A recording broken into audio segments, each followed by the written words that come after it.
Hello there. So there are a bunch of occupations in Project Zomboid, 22 in fact. Some of you may be confused as to what to try or which ones are the best for the current state of the game. In this video, we're going to be ranking them based on how useful they are in a solo playthrough based on the Apocalypse preset. We're going to go through them in no specific order, but bear in mind that because an occupation doesn't rank high, it does not mean that you cannot try it out. It is a sandbox after all, and meant to be played how you want to. Let us begin.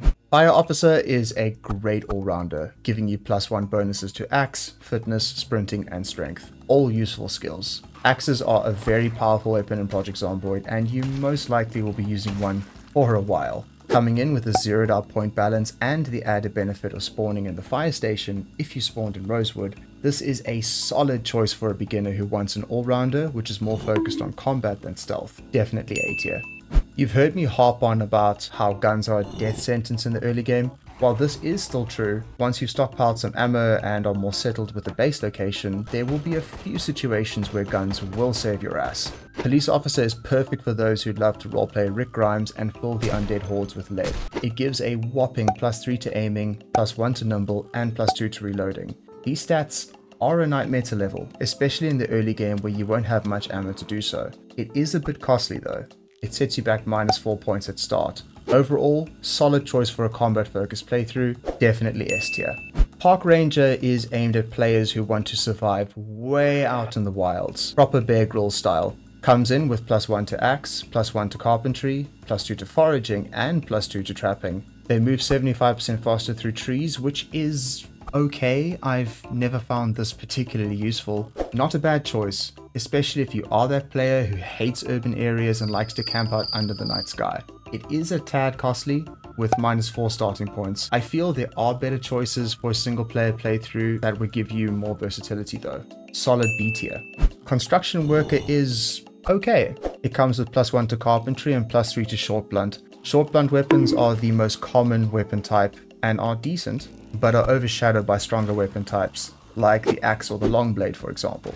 For a single player playthrough, it doesn't offer that much in the way of benefits. The +1 to carpentry is nice though for that slight early boost to gathering building supplies.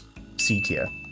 Security Guard has an interesting unique trait, Night Owl, which helps you recover from tiredness quicker, meaning, well, less sleep. However, you will stay asleep even if your tiredness reaches 0, meaning you'll need an alarm clock to take full advantage of it. Security Guard gives you +1 in light-footed and +2 to sprinting. The light-footed skill is nice because it reduces sound made by your footsteps, and sprinting, well, most of the time you can outrun zombies by walking.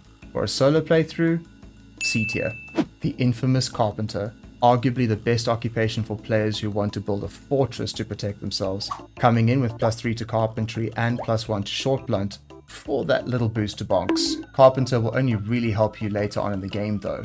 I feel it would be better suited to a co-op game where you and a few friends can pick different occupations to fill niches within your group. Carpenter for a solo playthrough though is just bordering on too niche to benefit players from start to finish. You can always level up the carpentry skill with skill books, life and living, and dismantling furniture. This one's going in C tier. The Burglar, the Sneaky Deaky 3000, and arguably the best choice for beginners. Coming in with +2 to light-footed, +2 to nimble, and +2 to sneaking. It's great for players who favor a stealthier approach, but that's not all. It also allows you to hotwire cars from the start, which will massively help you in getting started by making supply runs and general transport easier. You also have less of a chance to break the locks on windows, and move much quicker during combat because of the +2 to nimble. Be warned though, it is a little costly with -6 in starting points. This bad boy is going straight to S tier. Meh. Chef comes with +3 to cooking, +1 to maintenance, which is pretty cool, and +1 to short blade. Unless you are a player who loves cooking, it isn't strictly necessary. Short blade weapons are okay at best, but there are stronger options out there. It's also fairly expensive for what you get with -4 starting points. Definitely D tier.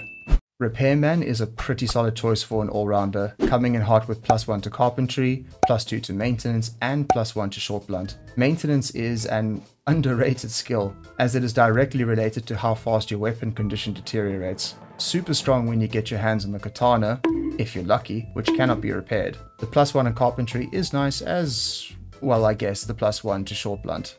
Solid B tier. awful for solo playthroughs. Gives you +3 to farming and nothing else. Chances are you'll only be farming much later in the game, so you'll have time to level your farming skill if you pick other occupations. I feel it's better suited to a co-op playthrough if your group needs a dedicated farmer to stay at home and get their hands dirty. For this reason, farmer is going to D tier.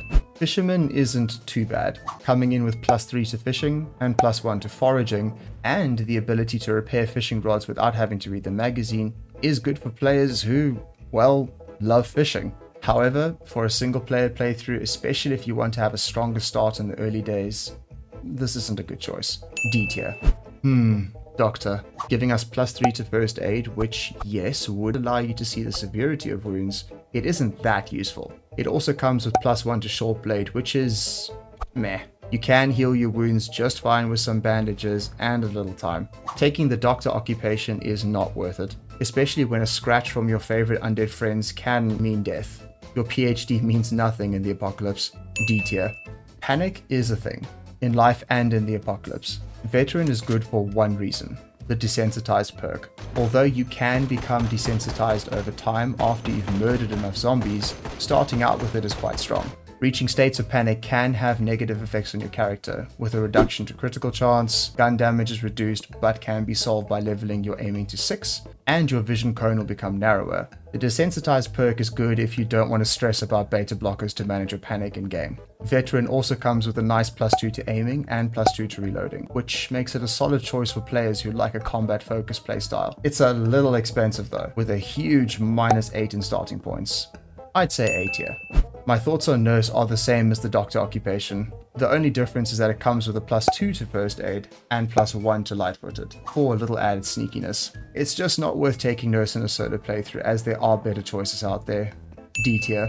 Also a very beginner friendly occupation. Lumberjack comes in with +2 axe and +1 strength, for a little boost to carrying capacity. Axes are very strong in Project Zomboid, and the Lumberjack makes them even better. Lumberjack comes with the Axeman unique trait, which makes you swing your axe 25% faster, faster movement speed through trees, and a whopping 50% bonus to trees, making gathering logs for building materials less of a pain. With a zeroed out point balance at start, Lumberjack is a solid choice for both beginner and seasoned players alike. A tier.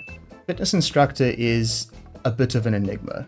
It comes with +3 to fitness and +2 to sprinting. It's the Usain Bolt occupation of Project Zomboid. The +3 fitness is nice for long-term endurance, which affects how quickly you'll get tired during combat, attack speed increases, and more. The rub is the +2 sprinting. Most of the time, you can outrun zombies simply by walking, helping preserve your stamina, and your sprinting can be leveled up by simply sprinting in your base. It comes with the Nutritionist unique trait, which allows you to see the nutritional values on food, which is okay, I guess.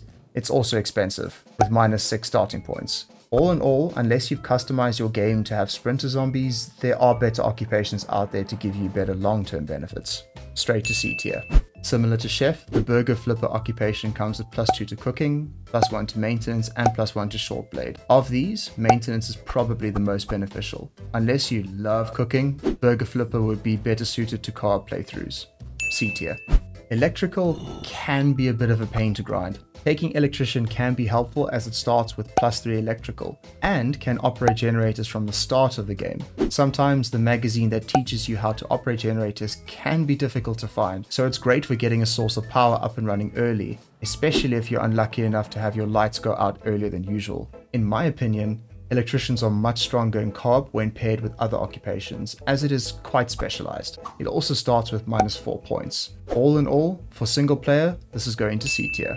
The one, the only, Engineer. For all you pyromaniacs out there, Engineer allows you to craft explosives and traps that no magazine can teach you. Coming with +1 to carpentry and +1 to electrical, it's a nice balance. Not too expensive with -4 starting points. This is the class for players who would just like to see the world burn. This baby is going in B tier. Metalworker is meh. It comes with +3 to metalworking and is wildly expensive for what it offers, with -6 starting points. An occupation that is arguably better suited to co-op than multiplayer, as it is very focused on building. Not so great for solo, D tier.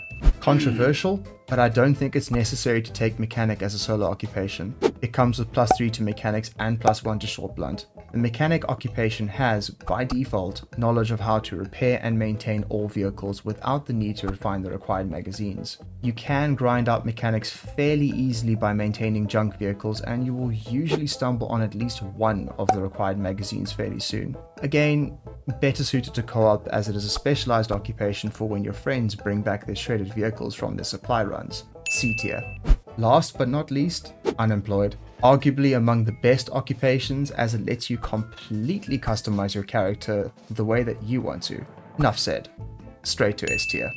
That's it for the tier list on the best occupations for a solo playthrough. What do you guys think? Do you agree or disagree with any of them?